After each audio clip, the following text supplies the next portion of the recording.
السلام علیکم ورحمۃ اللہ وبرکاتہ۔ الحمدللہ وحدہ والصلاۃ والسلام علی من لا نبی بعد۔ معزز سامعین، قرآن مجید کی ایک آیت ایسی ہے اگر اس پر ایمان آ جائے، ایک ہوتا ہے عقیدہ، ایک ہوتا ہے ایمان۔ مثال اس کی یوں ہے کہ مجھے پتہ ہے کہ بجلی پہ ہاتھ لگانے سے جسم و جان کو نقصان ہوتا ہے، یہ عقیدہ ہے میرا، لیکن میں اس کو ہاتھ نہیں لگاتا، یہ میرا ایمان ہے۔ یعنی جو دماغ نے تسلیم کیا، دل نے اس پہ عمل کیا، تو یہ عقیدہ ایمان بن گیا۔ قرآن اللہ کی کتاب ہے، یہ عقیدہ ہے۔ لا ریب کتاب ہے، یہ عقیدہ ہے۔ محفوظ کتاب ہے، یہ عقیدہ ہے۔ منظم من اللہ ہے، یہ عقیدہ ہے۔ آمنہ کے لال صلی اللہ علیہ وسلم کے سینہ اقدس پہ نازل ہوئی، یہ عقیدہ ہے۔ رطب و یابس سے پاک ہے، یہ عقیدہ ہے۔ لیکن قرآن جو کہتا ہے میں عمل کروں، یہ ایمان ہے۔ اس لیے قرآن مجید بار بار صفت ایمان کو مہمیز لگاتا ہے۔ یا ایھا الذین آمنوا، یا ایھا الذین 89 دفعہ قرآن مجید میں، 99 دفعہ ہے۔ اس لیے آپ نے فرمایا تھا لوگ اسلام لاتے ہیں، امر بناس ایمان لائے۔ یعنی ہم عقیدہ اگر ایمان میں بدل جائے تو پھر سارے اندھیرے چھٹ جاتے ہیں۔ ہم قرآن پہ عقیدہ رکھتے ہیں، ایمان نہیں رکھتے۔ اگر ایمان ہوتا تو تاجر کو پتہ ہے سود نقصان دہ ہے، جس طرح عام آدمی کو پتہ ہے کہ ننگی تار پہ ہاتھ رکھنا جان کے لیے نقصان دہ ہے، تو وہی ہاتھ رکھے گا جس کا عقیدہ ہوگا، ایمان نہیں ہوگا۔ اور جس کا ایمان بھی ہو کہ واقعتاً ننگی تار نقصان دہ ہے تو وہ کبھی قریب بھی نہیں جائے گا، بلکہ الیکٹریشین کو بلائے گا۔ تاجر کو اگر پتہ ہو کہ سود نقصان دہ ہے اور یہ عقیدے کے ساتھ ایمان ہو تو ننگی تار ہے، 11,000 وولٹ کی تار ہے، وہ مر جائے گا، یہ نہیں کرے گا۔ تو ہم قرآن مجید پر عقیدے کی حد تک ہیں، ایمان کی حد تک نہیں ہے۔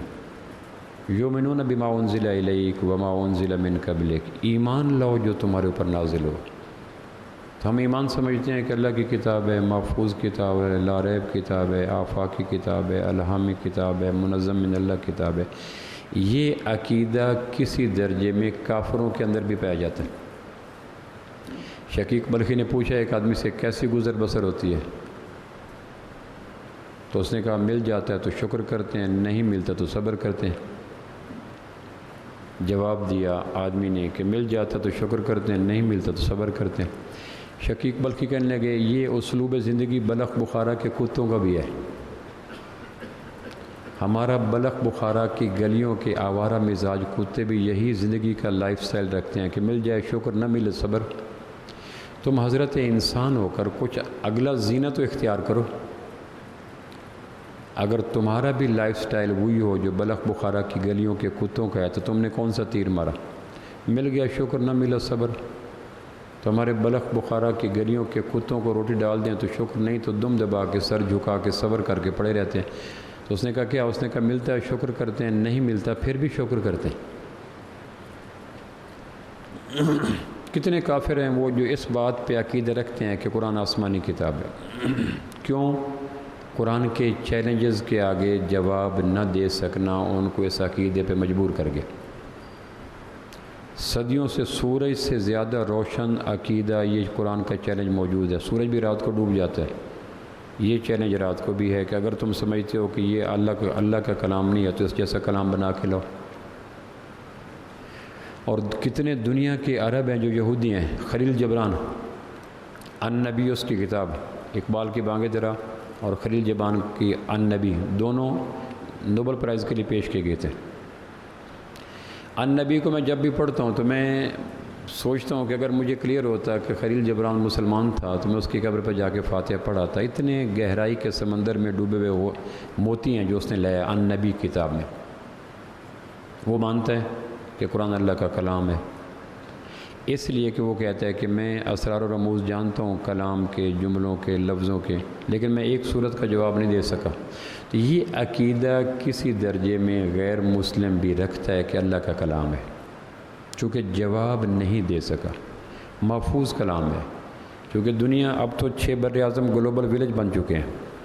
آپ فجی سے قرآن کہیں، ناروے سے کہیں، ڈنمارک سے کہیں، اسپین میں کہیں، تو کہتے ہیں کہ سملیرٹی، یکسانیت دنیا کے 6 بر اعظم کے اندر پائے جانے والے 250 ملکوں میں ممکن نہیں ہوتی اگر اللہ کا کلام نہ ہوتا۔ کہیں نہ کہیں شد مد زیر زبر کا فرق پڑ جاتا۔ تو دنیا کے 250 ملک اس وقت ہماری مٹھی میں۔ آپ کہیں کسی نارویجن سے کہ جو آپ کی مسجد میں قرآن پڑھا اس میں سورہ بقرہ کی آیت نمبر 30 کھولیں تو وہی نکلے گی جو اب ہے۔ تو یہ مانتا ہے کہ اللہ کا کلام ہے، محفوظ کلام ہے، لیکن ایمان سے محروم ہے۔ ہماری کم نصیبی بھی یہ ہے کہ ہم عقیدے اور ایمان کو ہم معنی اور مترادف سمجھ بیٹھے ہیں، اس لیے عقیدے سے ایمان پہ جانے کو تیار نہیں ہے۔ اور قرآن پر عمل کا خاصہ مومن کا ہے، عقیدے والے کا نہیں ہے۔ کتنے عقیدے کا تڑکا لگانے والے خوش بیٹھے ہیں، ان کی عملی زندگی بحران میں ہے، خزاں رت میں ہے، پت جھڑ میں ہے۔ ان کو دیکھ کر پتہ نہیں چلتا چہرے مورے سے، وضع قطع سے، لائف سٹائل سے کہ یہ مسلمان ہے یہ کیا ہے، لیکن اس پہ مطمئن ہے کہ میرا عقیدہ ٹھیک ہے۔ حالانکہ عقیدہ ماں ہوتی ہے، اور ماں کے پیٹ سے اگر بچے جنم نہ لیں تو عقیدہ بیج ہوتے ہیں، بیج سے کونپلیں نہ پھوٹیں تو قرآن مجید کی ایک آیت ایسی ہے اس پہ اگر ایمان آ جائے۔ میں نے یہ چند باتیں اس لیے عرض کی کہ ہم اللہ سے ایمان مانگے۔ قالت الاعراب آمنا قل لم تؤمنوا ولکن قولوا اسلمنا۔ بدوؤں نے کہا ہم ایمان لے، تو اللہ نے کہا میں نے تمہاری زندگی کے ماہ و سال، شب و روز دیکھے ہیں، ایمان کا عکس بھی تمہارے اندر نہیں ہے۔ مومن کی زندگی تو اور ہوتی ہے۔ ساحران موسیٰ جب مومن نہیں ہیں تو اس کی جھلکیاں بھی قرآن مجید میں سورہ اعراف میں موجود ہیں، اور جب ایمان لے ہیں تو بھی ان کی زندگی سامنے آ گیا، تو ایسے لگتا ہے جیسے زمین آسمان کا فرق ہے۔ اعتماد آ گیا ہے، سکون آ گیا ہے، ٹھہراؤ آ گیا ہے، پاکیزگی آ گئی ہے، یقین آ گیا۔ اس نے کہا میں تمہارے دائیں ہاتھ بائیں پاؤں، بائیں ہاتھ دائیں پاؤں کاٹ دوں گا۔ انہوں نے کہا انا الی ربنا منقلبون۔ یہ کون سی قیامت کی تم نے بات کر دی؟ اگر تم نہیں کاٹو گے تو کیا ہم فنا کے سمندر میں نہیں اتریں گے؟ اگر تم یہ اہتمام جو کر رہے ہو کیمہ کر دیں گے، اگر تم نہیں کرو گے تو ہم حیات جاوداں پا جائیں گے، آب حیات پی لیں گے، پھر نہیں مریں گے۔ اس نے کہا میں یہ کر دوں گا۔ تو کتنا اگلے فقرہ دیکھیں، اس میں سکون ہے، ٹھہراؤ ہے، اطمینان ہے، پاکیزگی ہے۔ ایک ایسا مومن کا جملہ لگتا ہے ربنا افرغ علینا صبرا۔ سامنے فرعون کھڑا ہے، عید کا دن ہے اور وہ کہہ رہا ہے یہ کر دوں گا، تو لفظ میں اتنا اعتماد ہے۔ تو مومن کے لفظ میں اعتماد ہوتا ہے، جملوں میں اعتماد ہوتا ہے، انداز میں، تو وہ بولا نہیں ہوتا۔ ربنا افرغ علینا صبرا وتوفنا مسلمین۔ یوں لگتا ہے جیسے فرعون کی بات کو انہوں نے پرے کہا کے برابر بھی وقت نہیں دی۔ درخت سے گرنے والے پیلا پتا بھی ہاتھ کی پیشان پشت پر کوئی نہ کوئی جھرجھری چھوڑ جاتا ہے۔ فرعون کی بات کو انہوں نے اتنی بھی اہمیت نہیں دی، ان کا سٹائل ہی لگتا ہے میں یہ کر دوں گا، تو وہ لگتے ہیں انہوں نے فرعون کی سنی انسنی کر دی اور آسمان کی طرف رخ۔ یہ ہے مومن کا لائف سٹائل۔ چند لمحے پہلے فرعون کی قربت مشیر خاص بنا دی جائیں گے، اور ایمان کے آنے کے بعد اسی فرعون سے شان بے نیازی۔ اگر ایمان آ جائے تو دو عالم سے کرتی ہے بیگانہ دل کو، عجب چیز ہے لذت آشنائی۔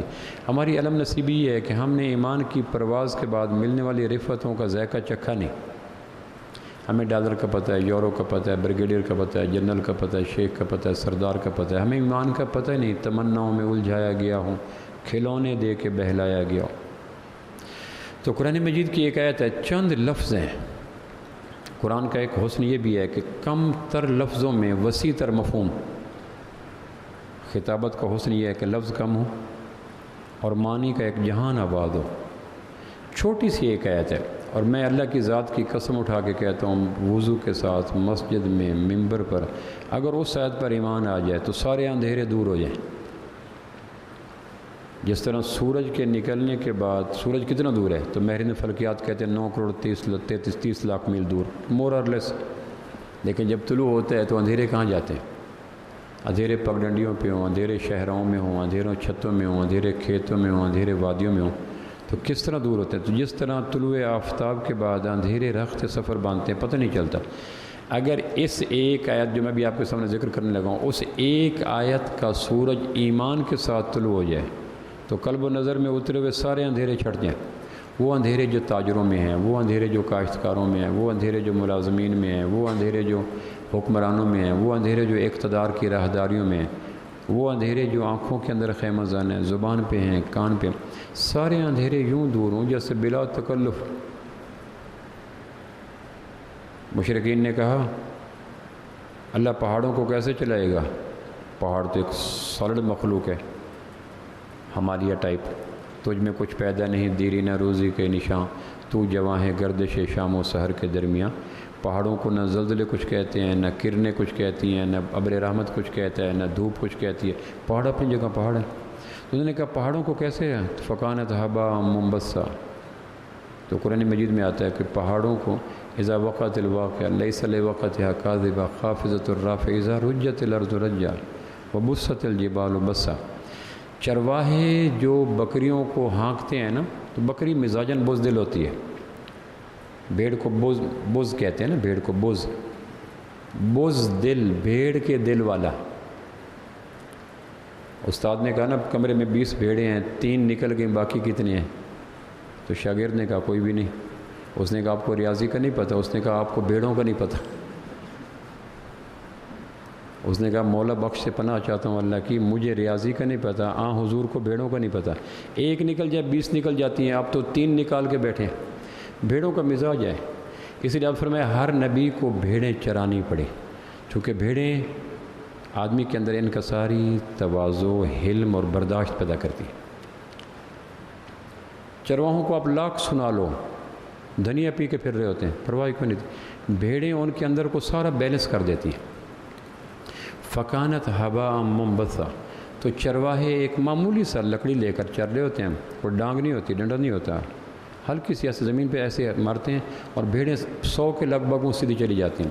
تو اس چابک کو یا عام چھوٹی سی لکڑی کو مارنے کے لیے چرواہے کو کوئی مشقت نہیں کری، اس کو کہتے ہیں فکانت ہبا منبثا اذا وقعت الواقعہ لیس لوقعتها کاذبہ خافضۃ الرافعہ اذا رجت الارض بس الغنم، بھیڑوں کو ہانکنا، فکانت ہبا منبثا۔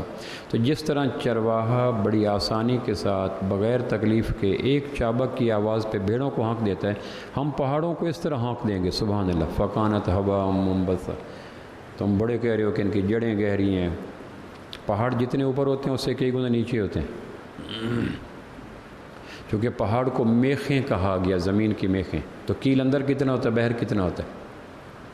یہ تشبیہ بتاتی ہے کہ پہاڑوں کی گہرائی اونچائی سے کہیں زیادہ ہوتی ہے، چونکہ کیل نظر کم آتا ہے، اندر 3-3 انچ ہوتا ہے۔ تو جس طرح چرواہا بغیر تکلف کے ہانک دیتا ہے اور اس چرواہے کو کوئی پریشانی نہیں ہوتی، فکانت ہبا منبثا وکنتم ازواجا ثلاثا، تو ہم یوں پہاڑوں کو ہانک دیں گے۔ تو جس طرح سورج کے نکلنے کے بعد بغیر تکلف کے اندھیرے زائل ہوتے ہیں، وہ اندھیرے جو آنکھوں میں ہیں، اور وہ اندھیرے جو کان میں، اور وہ اندھیرے جو دل و دماغ میں، اور وہ اندھیرے جو وہموں میں، سوچوں میں، وسوسوں میں، معاملات میں، خیالات، ہم سارے اندھیروں کے مکین ہیں۔ اور اندھیرا کے رہنے والوں کو کچھ پتہ نہیں ہوتا۔ پروردہ شب، سورج کی طرح ہم پہ مسلط ہیں کئی لوگ، یہ بات الگ ہے کہ وہ پروردہ شب ہیں سورج، لیکن رات کے بطن سے جنم لے کے ہو چکے ہیں۔ تو جس طرح سورج کو اندھیرے بھگانے کے لیے کوئی نہیں، کعبہ کے رب کی قسم، اس ایک آیت کو جو 3-4 لفظوں پہ مشتمل ہے، بمشکل آیت اگر ایمان کے ساتھ آ جائے، عقیدے کے ساتھ نہیں، ایمان کے ساتھ اگر دل کی دنیا میں آ جائے تو سارے اندھیرے دور ہو جائیں۔ تاجروں میں کتنے اندھیرے ہیں، جھوٹ کا، ملاوٹ کا، احتکار کا، اقتناز کا، سود کا، نجائز منافع کا، دھوکہ دہی کا، قسموں کا، وقت پہ چیزیں دینے کا، یہ اندھیرے ہیں۔ کاشتکاروں میں کتنے اندھیرے ہیں، بیٹیوں کا حق مارنا، بہنوں کا حق مارنا، خراج نہ دینا، عشر نہ دینا، زکوٰۃ نہ دینا وغیرہ۔ ملازمین میں کتنے اندھیرے، یہ اندھیرے ہیں، مانوی اندھیرے۔ تو جس طرح مادی اندھیروں کا مکین اسے پتہ نہیں چلتا بیوی ہے یا ماں بیٹھی ہے، پتھر ہے یا سونا ہے، اس طرح ان اندھوں کو بھی کچھ پتہ نہیں ہوتا کہ میں جو دھوکہ دے رہا ہوں یہ دھوکہ پھل پھول دے گا اور پلٹ کے گھر آئے گا۔ دلوں کو زخم نہ دو حرف ناملائم سے، یہ تیر وہ ہے جو لوٹ کر بھی آتا ہے۔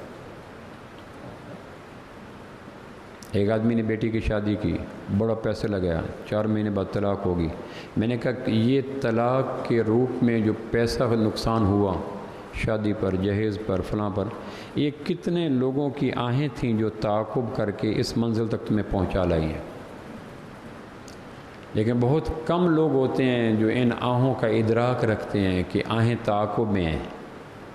وہ جو میں نے دھوکہ دیا تھا، جھوٹ بولا تھا، میں جنگ میں بیٹھا تھا تو ایک آدمی گزرا، دیہات سے وضع کا تھا، دیہاتی لگ رہا تھا، دیہاتیوں کی وضع کا تو اپنی ہوتی ہے، تو جس دکان پہ بیٹھا تھا اس دکان کے دکاندار کی دکان لوہے گارڈر کی تھی۔ اس نے اس کی آواز دے کے کہا بابا کیسے؟ اس نے کہا بیٹی کی شادی ہے تو میں نے لینے ہیں کپڑے۔ اس نے کہا فیصل آباد میں کپڑے کے ملوں کو آگ لگی ہے، 50 روپے کی چیز 500 مل رہی ہے، ابھی گارڈر لے جاؤ، 2 مہینے بعد آ کے لے جانا۔ تو وہ دیہاتی تھا، وہ سمجھ گیا جس طرح ہم مکار نہیں ہوتے، شہری بھی مکار نہیں ہوتے۔ یہ بہت بڑی غلط فہمی تھی۔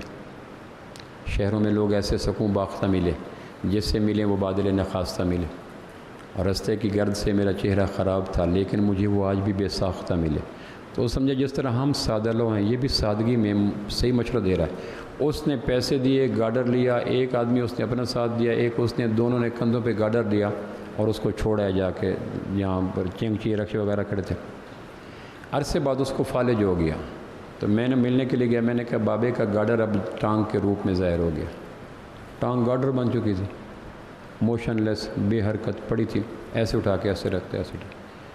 میں نے کہا کوئی احساس ہوا؟ جو اس بیٹی کے جہیز لانے والے کے کندھے پہ گارڈر رکھا تھا وہ گارڈر سرک کر پاؤں میں آ گیا۔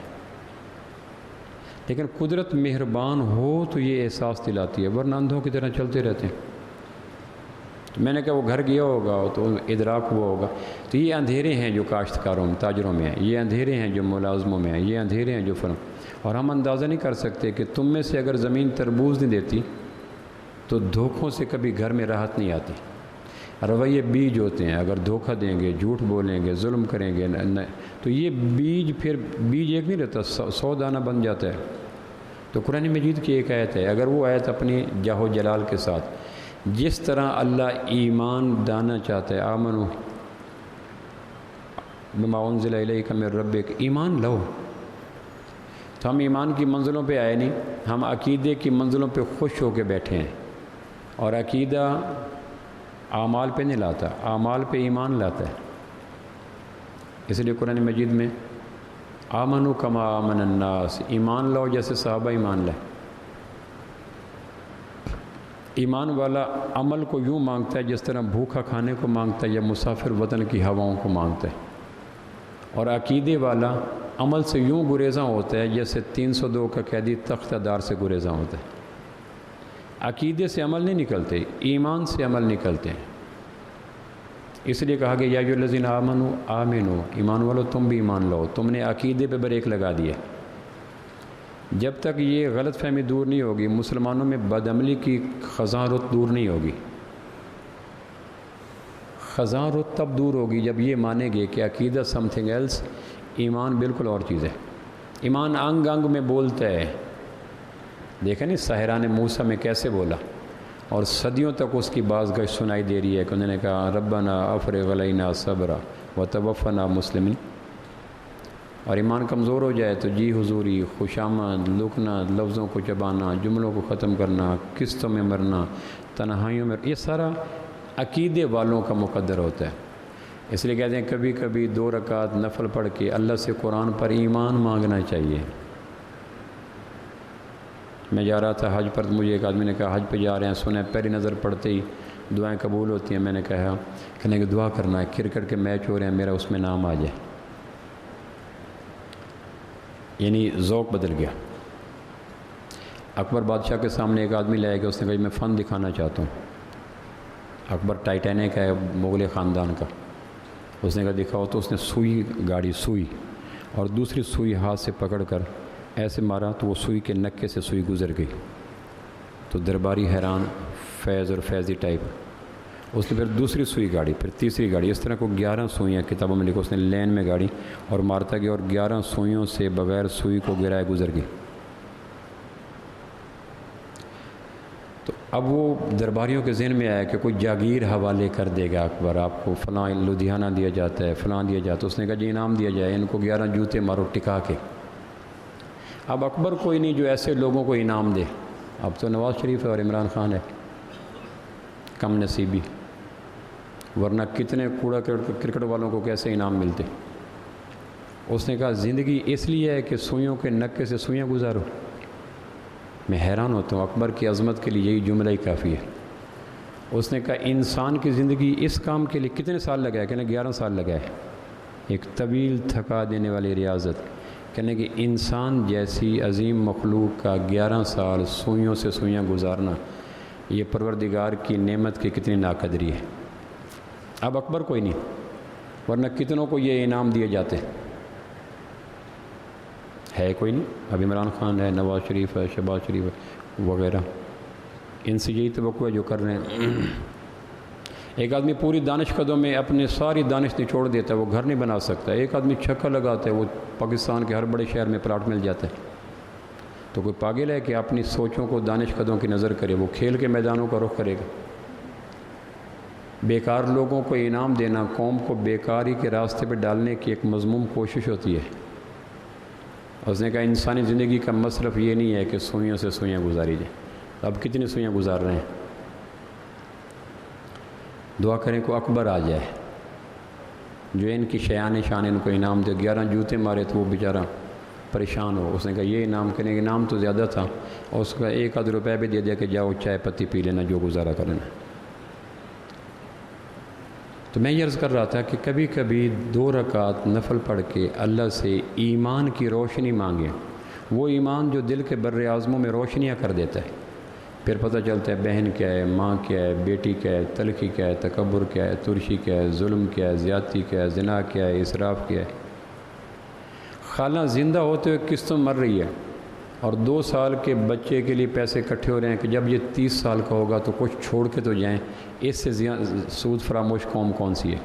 سگی خالہ ضرورت مند ہے کہ اس کا بائی پاس ہونا، اس کو 3 لاکھ دے دو، اور یہ کہہ رہا ہے بیٹے کے لیے کچھ اکٹھے کرو۔ جب زندہ لوگ موت کی راہوں پہ چل پڑیں، اتنا ہنسو کہ آنکھ سے آنسو نکل پڑے۔ مصرف کیا ہے اور جوڑ کس کے لیں؟ جس کے لیے جوڑ رہے وہ 1 منہ 2 ہاتھ لائے، اگر 2 ہاتھ 1 منہ کو نہیں بھر سکتے تو پھر کیسے بھرے گا؟ قدرت ہر شخص کو 1 منہ دیتی ہے، 2 ہاتھ دیتی ہے۔ بچوں کو پراپرٹیاں چھوڑ کر بیکار نہ کرو، اپنے پاؤں پہ کھڑا ہونے دو۔ البتہ ان کو کارآمد بناؤ جو گرد و پیش میں قسطوں میں مر رہے ہیں، ان کی زندگی کے چراغ کی لو تیز کریں۔ تو میں یہ عرض کر رہا تھا کہ جس طرح ہم اللہ سے مانگتے اور مانگنا چاہیے۔ حضرت عمر کہا کرتے تھے، کسی نے کہا جی دعائیں قبول نہیں ہوتی، کہنے لگے دعا کی توفیق ملتی ہے؟ کہنے لگے ہاں۔ کہ توفیق دعا پہ خوش رہو، باقی قبولیت اس کا ذمہ ہے۔ کیسا فکرہ تھا؟ اگر دعا مانگنے کی توفیق مل رہی ہے تو دروازہ کھول ہی جائے گا۔ دستک دینا اس کا نام ہے دینی لٹریچر میں دعا مانگنا۔ باب رحمت پہ دستک دینے کو کیا کہتے ہیں؟ دعا کرنا۔ تو کیا دستک کی توفیق ہے؟ کہنے لگے ہاں۔ کہ توفیق دعا پہ شکر کرو، قبولیت دعا کی فکر نہ کرو۔ وہ آسمان کا اپنا نظام ہے، وہ جانتا ہے کہ کس دعا کو شرف قبولیت دینی ہے اور کس کو ناکام لوٹانا ہے۔ وہ خالق کائنات ہے، ہم سے خرب گنا زیادہ ہم سے پیار بھی کرتا ہے اور ہمارے مستقبل کو جانتا بھی ہے۔ بس توفیق دعا کی فکر کرو، قبولیت دعا کے منطقوں میں قدم مت رکھو۔ اور ہم حضرت عمر بھی کمال کی شخصیت ہیں۔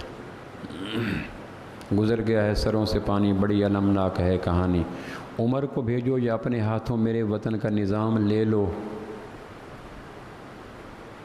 تو عمر آ گیا تو پتہ نہیں کتنوں کی سرجری ہو جائے گی۔ حضرت عمر نے پہلا خطبہ دیا، پہلے خطبے میں کہنے لگے ظالم کا ایک رخسار زمین پہ ہوگا، دوسرے رخسار پہ عمر کا پاؤں ہوگا۔ تو کتنے رخسار زمین پہ پڑے ہوں گے اگر عمر آ گیا تو؟ اور جہاں کے جس شہر نے کہا میں نے کہا دعا نہ مانگو، عمر آ گیا تو کتنے رخسار زمین پہ پڑے رہیں گے؟ حضرت عمر کہنے لگے ظالم کا ایک رخسار زمین پہ ہوگا، دوسرے رخسار پہ میرا پاؤں ہوگا، اور زمین والا رخسار اس وقت سیدھا ہوگا اور میرا پاؤں اس وقت رخسار سے ہٹے گا جب ظالم مظلوم کو اس کا حق دے گا، اور مظلوم کے پاؤں کے نیچے میں اپنا رخسار رکھ دوں گا۔ کہ عمر کے رخسار سے اس وقت پاؤں اٹھانا جب عمر تیرا حق دے دے گا۔ اور کہنے لگے اگر میں 10 سال زندہ رہا تو تمہاری دعاؤں کو آسمان پہ جانے سے روک دوں گا۔ کیسی کمال کی بات! آدمی لمبی دعائیں کب کرتا ہے؟ جب زمین ظلم سے بھر جاتی ہے۔ وہ کہتے ہیں میں نے ایک جگہ کہا نا کہ اللہ دعا مانگا کرو اللہ حفاظتی اداروں سے آپ کی حفاظت فرمائے، یہ دعا مانگا کرو، بتانا نا کہ میں نے کہا ہے۔ لیکن مانگا کرو کہ اللہ حفاظت کرنے والوں کی سے ہماری حفاظت فرما. اگر حفاظت کرنے والوں سے حفاظت ہو گئی تو پھر کام ٹھیک ہے. حفاظتی اداروں سے ہماری حفاظت فرما. مر گئے ہم. مصروف عمل ہے سازش میں صیاد سے گل چیں 8 پہر، مرغان چمن ہے خوف زدہ انجام گلستاں کیا ہوگا. مالی اور شکاری جب پھولوں کی ٹہنیوں کے پاس بیٹھ کر دیر تک سرگوشیاں کریں تو پرندے اڑ جاتے ہیں کہ مالی اور شکاری سرگوشیاں کر رہے ہیں. مالی کا کام ہے شکاریوں کے لیے شاخوں کا پھولوں سے بھر کے تیار کرنا، اور شکاری کا کام ہے پرندوں کے پر اڑا دینا. تو جب یہ دونوں ہم راز بن جائیں تو مصروف عمل ہے سازش میں صیاد سے گل چیں 8 پہر، مرغان چمن ہے خوف زدہ انجام گلستاں کیا ہوگا. تو اللہ حفاظتی اداروں سے آپ کی حفاظت فرمائے. میرا نام نہ لینا، راوی کا نام حذف کر کے کسی کو دعا بتا دینا، ورنہ سب سے زیادہ حفاظت میری ہو جائے گی. تو اللہ سے مانگا کریں کہ اللہ ایمان عطا فرما. ہم عقیدے کو ایمان کا مترادف قرار دے کے ترقی کے راستے پہ زینے پہ بیٹھ گئے ہیں. عمل کی شاخیں ثمربار ہوتی ہیں ایمان کے فیض سے، عقیدے سے نہیں ہوتی. عقیدہ ٹھیک ہو، عقیدہ ٹھیک ہو. تو میں کہہ رہا تھا کہ ایک قرآن کی آیت ایسی ہے، میں پڑھ دیتا ہوں آپ کو. آپ کہیں گے وہ بھول بھلیوں میں ڈال دیا. ایک آیت ایسی چند لفظوں پر ننھی منھی سی آیت ہے، اور اپنے اندر ایک جہان رکھتی ہے روشنیوں کے، خوشبوؤں کے، تنویروں کے، نگہتوں کے، معنی کے، مفاہیم کے. مینار نور ہے. سورہ طارق کی آیت نمبر 4 ہے. ان کل نفس لما علیہا حافظ. میں کل بھی ایک جگہ لیکچر دے رہا تھا. میں نے کہا اگر میرے بس میں اور قدرت مجھے اتنا کشادہ دست کرے کہ پاکستان کے تمام وہ ادارے بورڈ، سائن بورڈ جو لگے ہوتے ہیں لوہے کے بورڈ، جہاں لوگ اپنی پبلسٹی کی چیزیں آویزاں کرتے ہیں، 2 لیٹر، وہاں میں ترکی کتابت میں یہ آیت سنہری لفظوں میں لکھوا کر آویزاں کر دوں، ان کل نفس لما علیہا حافظ. اتنی جگانے والی آیت ہے کہ مت پوچھو. حرارت ہے، زندگی ہے، توانائی ہے، شوخی ہیں اس میں. آیت میں پتہ نہیں کتنے رنگ ہیں. کون سے قضا میں رنگ ہیں جس میں آیت ان کل نفس لما علیہا حافظ آدھی سطر کی آیت ہے. اور زندگی جگانے کے لیے کائنات کی آخر ہر اندھیرا اس آیت کے سورج کی کرن سے زائل ہو جاتا ہے. ہم اس وقت اندھیروں کے مکی ہیں، اس لیے پتہ کوئی نہیں.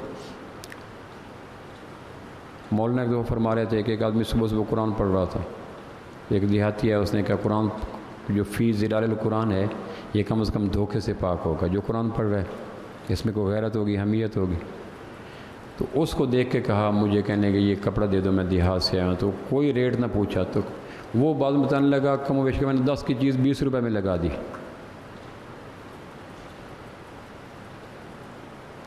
کسی آدمی کو کسی نے کہا نا کہ مجھے بچھو نے ڈنگ مار لیا، تو اس نے کہا میرے پاس دم ہے، ڈنگ کا درد زائل ہو جائے گا. تو اس نے دم کروایا، آرام نہ ہوا. پھر دم کرایا، پھر 5-7 دفعہ جب دم کروایا اس نے کہا یہ کون سا بچھو ہے جس پہ ڈنگ میرا چل ہی نہیں رہا، دم چل نہیں رہا. کہاں کا بچھو تھا؟ اس نے کہا مسجد کی صفیں درست کر رہا تھا، نیچے سے نکلا. اس نے کہا مسجد کے بچھو پہ میرا دم اثر. بات سمجھ گئے؟ گھر میں جا کے شیشے کے سامنے کھڑے ہو کر یہ کہانی اپنے آپ کو سنانا، یہ تشکیل ہے.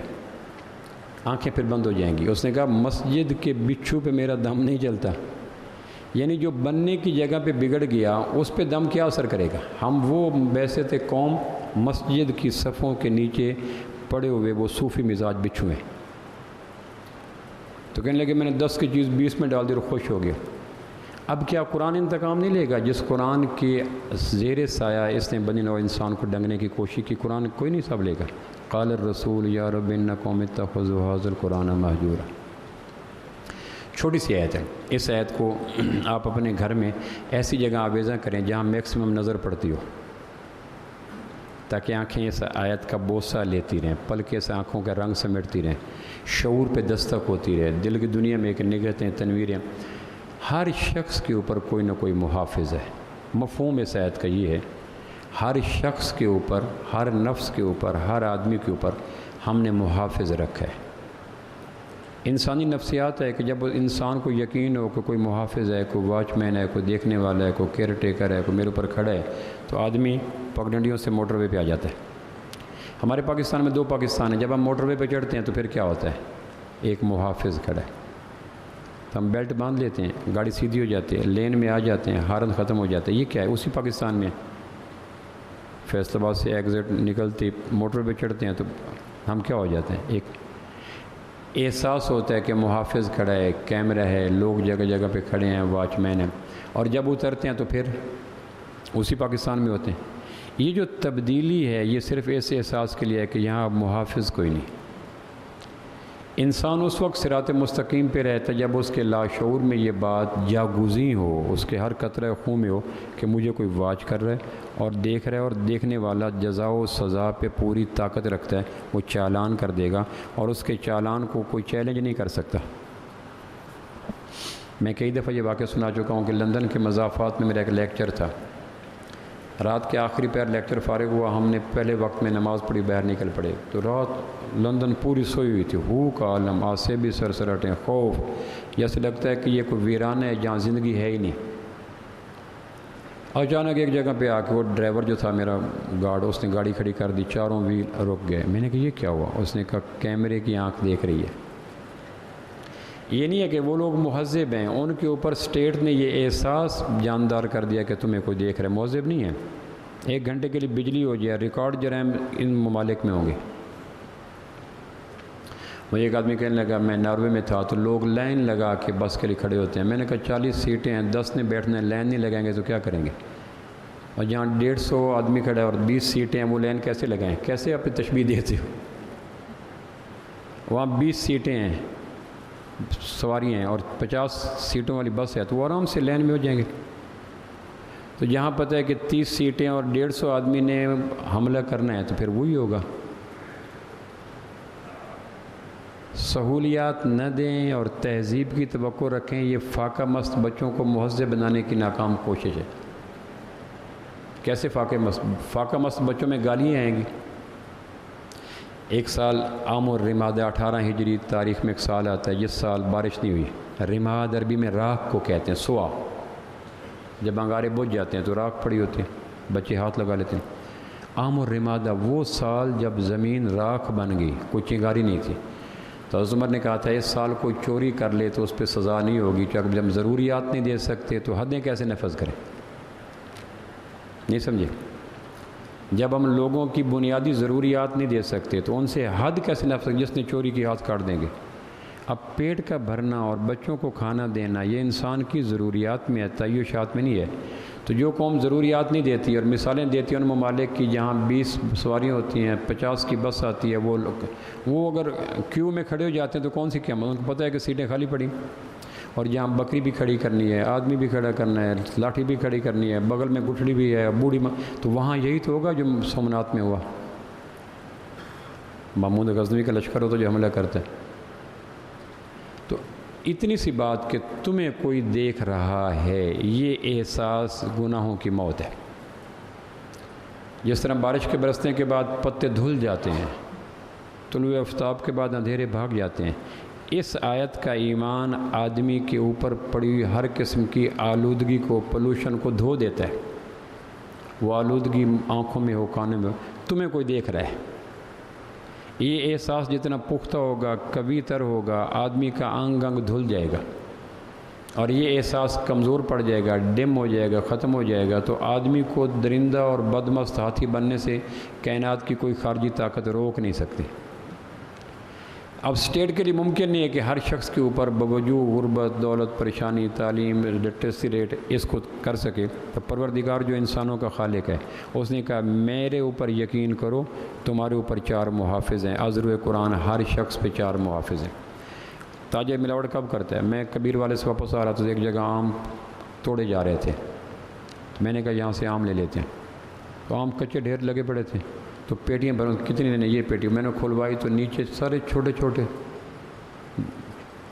آم اور اوپر ایک اچھی تہ لگی ہوئی تھی۔ اب کبیر والے کے دور افتادہ علاقے کے باغوں کے بیچ میں پیٹی بھرنے والوں کے اوپر حکومت کیا کرے؟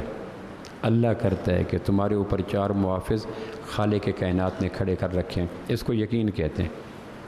تو واپس اگر کنیکشن نہ دے تو ساری وائرنگ ہو تو بجلی نہیں آتی۔ قرآن اگر ایمان کا آدمی کا کنیکشن نہ ہو تو ساری چیزوں کے باوجود من کی دنیا میں وائرنگ نہیں ہوتی، روشنی نہیں آتی۔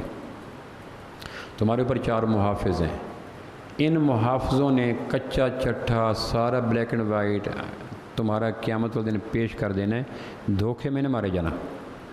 پہلا محافظ زمین ہے جس پہ ہم چلتے ہیں۔ ہماری زندگی کی 99.99% شب و روز زمین پہ گزرتے ہیں۔ ایک آدمی نے کینیڈا جانا 18 گھنٹے کے لیے دیں بیں ہو گیا، جہاز پہ چڑھ گیا، ورنہ انسانی زندگی کے لیے زمین ناگزیر ہے۔ زمین کے کتنے مسائل ہیں، زمین کے نیچے خزینے ہیں، دفینے ہیں، تیل ہیں۔ آج سے 50 سال پہلے گیس نہیں تھی، 100 سال پہلے ممکن ہے معدنیات نہیں تھی، 200 سال پہلے ممکن ہے تیل نہ ہو۔ ہوئے ہیں بار امانت سے تیرے سب عاجز، زمین بھی اپنے خزانے اگلتی چلی جاتی ہے۔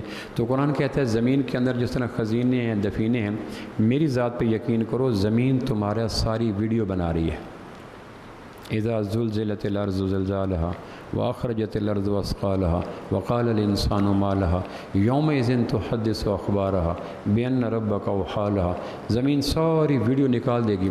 آدمی کہے گا ما لها، یہ کیا ہو گیا؟ اس نے کہا زمین کے اندر تمہارے ویڈیو کی ساری صلاحیت تھی، میں تو محافظ تھی، تم خوش تھے میرے مربع ہے، حالانکہ میں تو تمہارا ساری CID کرنے کے لیے تمہارے اوپر لانچ کی گئی تھی۔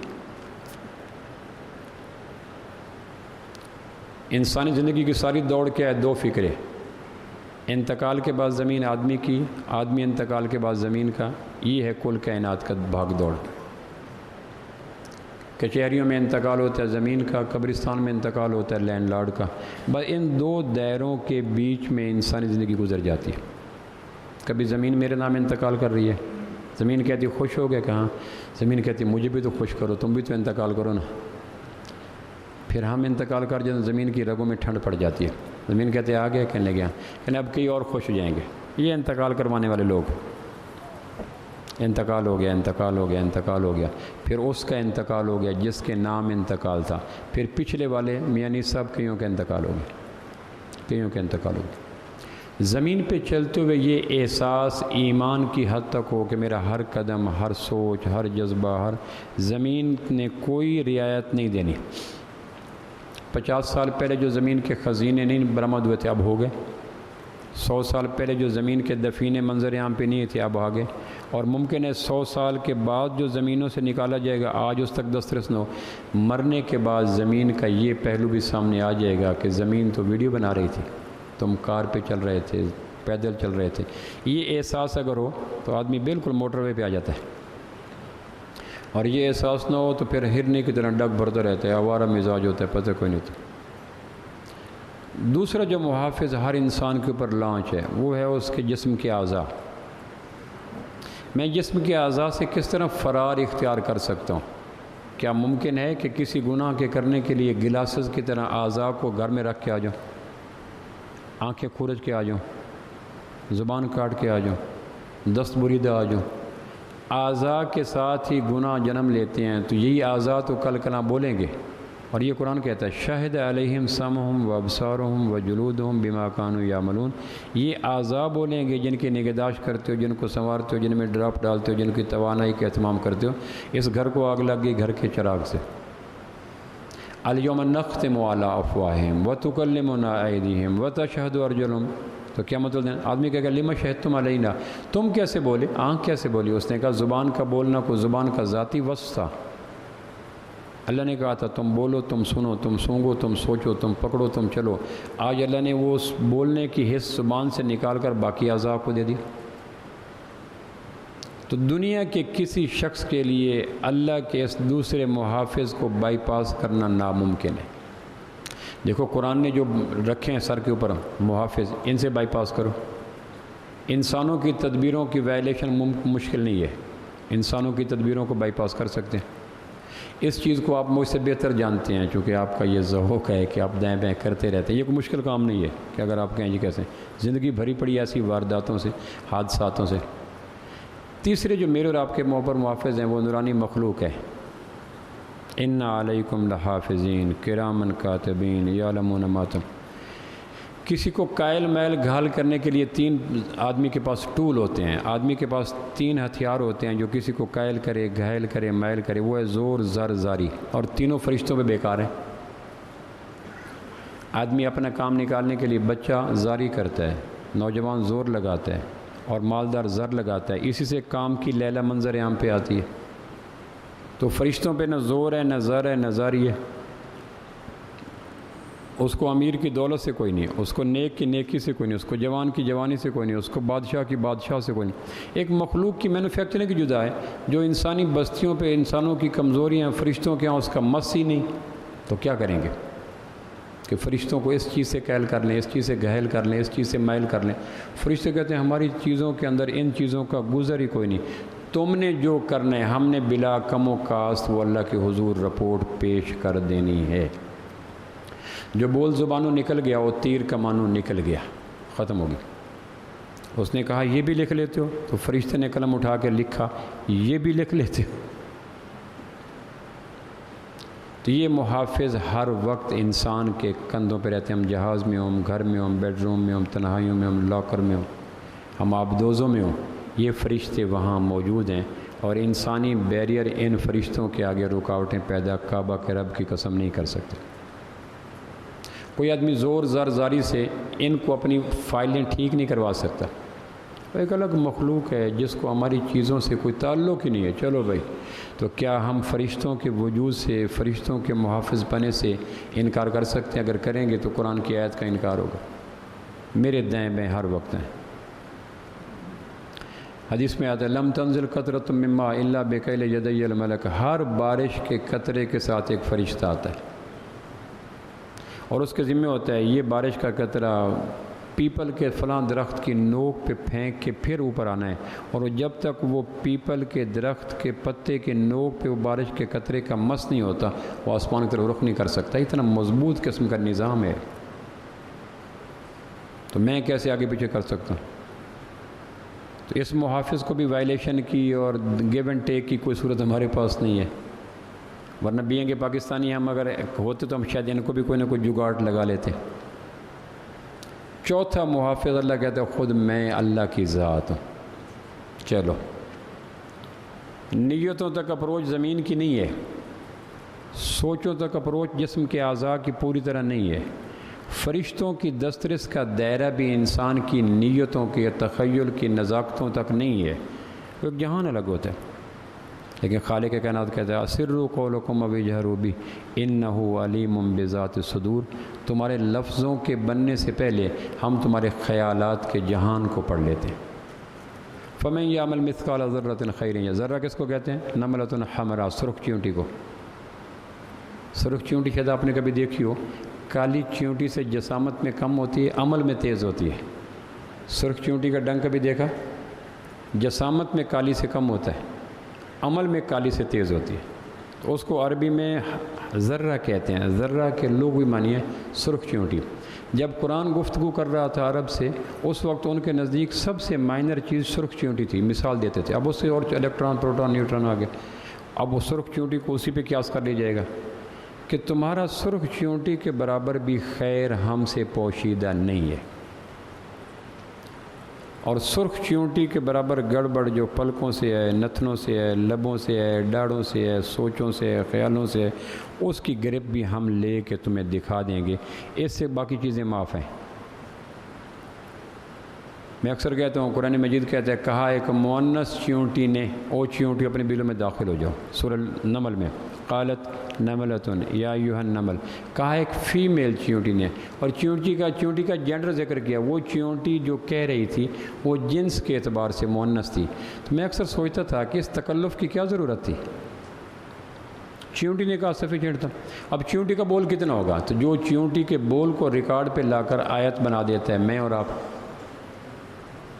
ہم جتنی وسپرنگ کریں، جتنے لپس کو آواز کم نکالیں، چیونٹی سے تو کھرب گنا زیادہ ہی ہماری آواز ہوگی نا۔ تو چیونٹی نے کیا کہا ادخلوا مساکنکم، اپنے بلوں میں چلی جاؤ، تو چیونٹی کا بول ورس بن گیا، آیت بن گیا۔ لیکن چیونٹی جنس کے اعتبار سے کیا تھی؟ تو مؤنث تھی۔ میں سوچا کرتا تھا کہ اس تکلف کی کیا ضرورت تھی؟ تم نے رسماً بھلا دیا، ورنہ اس تکلف کی کیا ضرورت تھی کہ یہ بات کہ چیونٹی جنس تھی۔ بعد میں کسی نے عقدہ حل کیا کہ اللہ اپنی بصارت بتانا چاہتا ہے کہ میں اتنا بصیر ہوں کہ جس سے چیونٹی کی جنس نہیں بچ سکتی، تمہارے ہاتھوں کے موبائل کب بچ سکتے ہیں؟